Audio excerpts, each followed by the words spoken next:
এই যে প্রভাব, এই যে প্রত্যেকটি প্রজন্মে ছড়িয়ে পড়বে, যখন ছড়িয়ে পড়বে মেধাবীরা তার উপযুক্ত মূল্যায়ন পাবে না, তারা কিন্তু চলে যাবে।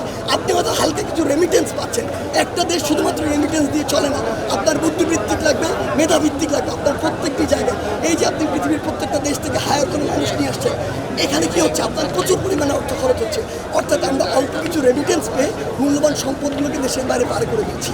তাই আমরা মনে করি আপনি যদি দেশের মেধাকে দেশে রাখতে চান, তাহলে আপনার মেধার উপযুক্ত মূল্যায়ন করতে হবে। আমরা আজকে 8ম দিনের মতো আন্দোলন করছি। ঢাকার গুরুত্বপূর্ণ হৃদস্পন্দন যে শাহবাগ, সেখানে আন্দোলন করছি ঘন্টার পর ঘন্টা। এখানে সকল স্টুডেন্টরা মিলে সমন্বয় করছে, যেদিন যে সময় পাচ্ছে সে সময় দিচ্ছে। এখানে কোনো একক স্টুডেন্টের একটি আন্দোলন নয়। যদি এখানে সমস্যা কোনো থাকতো, এখানে বাংলাদেশের প্রত্যেকটি ইন্টেলিজেন্সের যে মানুষরা রয়েছে, NSI, special branch, DGFI, police থেকে শুরু করে সবাই খোঁজ নিচ্ছে। আমরা যারা এখানে কাজ করছি, এ পর্যন্ত যদি সিঙ্গেল কোনো অভিযোগ তারা পেত, তাহলে এই আন্দোলন টিকতো না এতদিন। আমরা বিশ্বাস করি আমরা একটি যৌক্তিক দাবি নিয়ে এসেছি, যেদিন এই দাবিটি পূরণ হয়ে যাবে আমরা আমাদের পড়ায় ফিরে যাব। তাই যে অভিযোগগুলো করা হচ্ছে এগুলো শুধুমাত্র গুজব, আমরা এগুলো কানেও নিচ্ছি না, পাত্তাও দিচ্ছি না। তারা যে দাবিটি করেছে, আমার মনে হয় সবচেয়ে উত্তম জিনিস কী হতে পারে জানেন?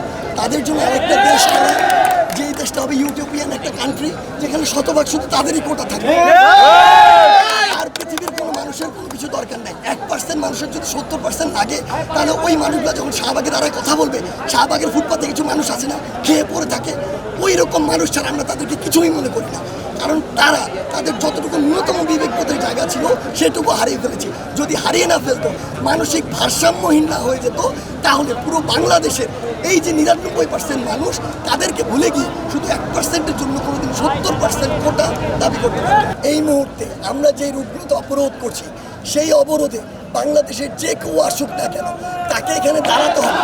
আমরা বিশ্বাস করি আমাদের দাবিটি যৌক্তিক, এবং এই যৌক্তিক দাবিতে আমরা সকলের সমর্থন আদায় করি, এবং আমরা এটি মনে করি যে তার মাধ্যমে এই যে মেসেজটি, এই মেসেজটি বাংলাদেশের যে গুরুত্বপূর্ণ জায়গাগুলোতে যাওয়া প্রয়োজন সেখানেও চলে যাবে। এটি এমন একটি জায়গা যেখানে শুধু বিদেশি অতিথি নয়, আমরা যদি হাতের ডান পাশে তাকাই, তাহলে বাংলাদেশের ডিসিশন মেকার যারা গুরুত্বপূর্ণ যে পদগুলোতে যারা রয়েছে, তারা সবাই এ পাশে রয়েছে। আমরা তো তাদের কথা কনসিডার করছি না, আমরা কারো কথা কনসিডার করতে চাই না। আমাদের কথা হচ্ছে আমাদের যৌক্তিক কথাগুলো শুনতে হবে, দাবিগুলো মেনে নিতে হবে।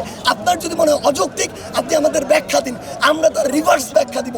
যদি আমাদেরটি যৌক্তিক হয়, মেনে নিতে হবে। যদি আপনারটি যৌক্তিক হয়, তাহলে মেনে নিব। কিন্তু আপনি একটি বলবেন আর আমরা মেনে নিব, সেটি কখনো হবে না। এলো খবরের কাগজ, নিখাদ, নির্ভীক, নিরপেক্ষ।